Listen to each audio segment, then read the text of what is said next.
We have had many hard frosts here in the mid-Hudson Valley of New York. We are in late fall, early winter, and it is digging root season. So that's what's happening right now, is we are going to dig yellow dock roots. And by the way, make sure that you check out our late summer yellow dock video, which details how to ID it. It talks about how to look for its seed head. But here I'm going to focus on the root, the yellow dock root. What's amazing about yellow dock roots? Let's just tap its gifts. What are the virtues? We have a taproot, a long, hardy root in there from this perennial plant that gifts us with medicine.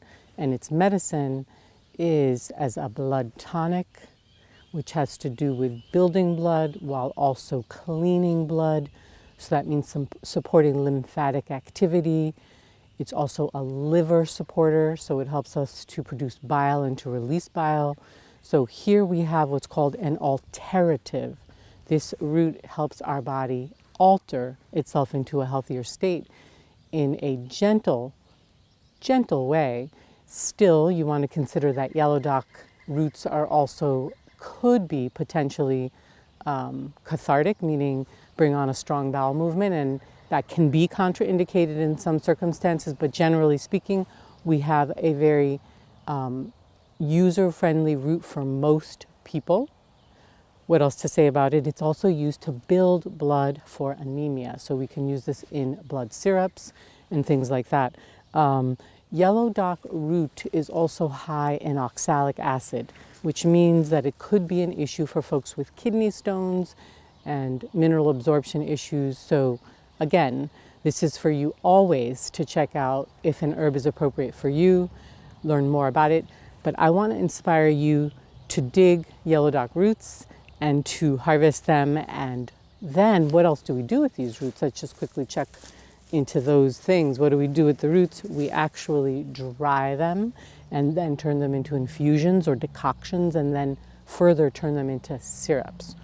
Or we can dig these fresh roots and tincture them. And the way that I tincture them is typically a 1:2. That's a ratio of 1 part plant to 2 parts menstruum.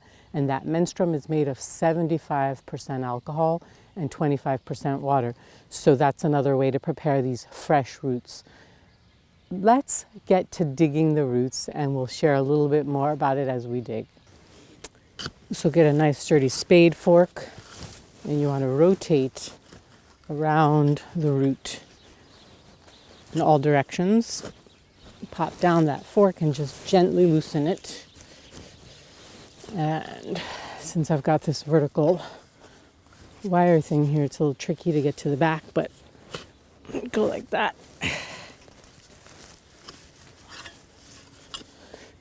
And gently pry it up. Oop, I may have popped a little bit of it off. And let's see what we have. Shake off the dirt. Ooh, that is a beauty. I did break some of it off. So we've got a taproot that really likes to branch out. That's a part of it. And here. So as I'm cleaning off the dirt, I want to chat with you a little bit more, actually, as I'm searching for any roots that I might have broken off.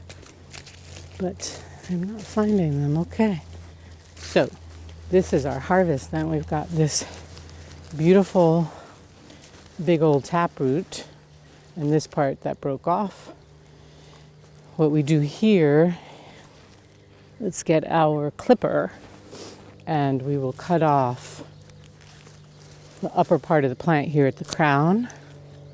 This does not go into our root medicine. Just cut that off. Here we go. Ooh. And then this, we want to wash. We want to really get a good, obvious scrubbing wash happening here. Get all the dirt off. And yeah, so once we've washed it, Then we cut it up into small pieces and we can dehydrate it. And then again, it can be used for syrup, for building blood. It can be used for issues with skin, because when you support the liver and the lymph, you are supporting skin health. So if you're dealing with acne or psoriasis or things like that, this can be a very helpful herb. Where are you going to find this? In gardens, in disturbed soil, in anthropogenic sites. So those are sites where humans have disturbed the soil. So you're going to find this in agricultural fields, in ditches. Yeah, it's all over the place, in hardiness zones of the USDA from 4 to 9. It is a native of Eurasia, but it is now a global weed. So you're going to find this growing in so many places, and it is in full sun to part shade. It prefers rich, beautiful soil, but it grows in many types of soil. So you have most likely at your fingertips this weed of the world that has powerful therapeutic properties that can help us restore our health, supporting liver function, supporting lymphatic function, which relates to skin health. It's a gentle laxative. But again, as always, this may or may not be appropriate for you to use. So always keep that in mind, but I still am excited for you to explore your relationship with yellow dock, with Rumex crispus of the Polygonaceae family. And so if you have enjoyed this and you want to learn more about how to make your own medicine and how to make tinctures, check out my online course, Wild Food Health Boosters and Herbal Remedies, at wildfoodhealthboosters.com. See you next time.